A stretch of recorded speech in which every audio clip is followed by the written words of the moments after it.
उन्हाळ्यामध्ये माठातल्या पाण्यामध्ये खस किंवा वाळा या वनस्पतीचा वापर करणं किंवा साळीच्या लाह्या घालून ठेवणं या गोष्टी आपल्याला खूप फायदेशीर ठरतात. यामुळं आपल्याला थंडावा तर मिळतोच, पण त्याचबरोबर वेगवेगळ्या प्रकारचे पोषक घटकसुद्धा आपल्या शरीराला मिळत असतात. वाळा ही एक सुगंधी वनस्पती आहे, त्यामुळं पाण्याला एक छान मंद सुवास मिळतो. विटॅमिन बी, झिंक, मँगेनीज, लोह याचं प्रमाण त्याच्यामध्ये चांगलं असतं. बऱ्याच वेळेला साळीच्या लाह्या म्हणजे नेमकं काय असा प्रश्न विचारला जातो.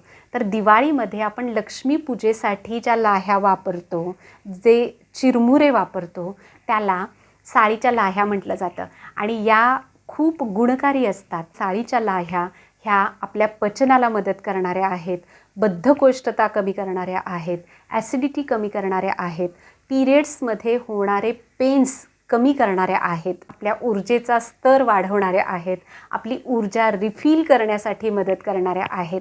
तर या दोन्ही गोष्टींचा वापर उन्हाळ्यामध्ये आपल्याला खूप चांगले फायदे मिळवून देत असतो.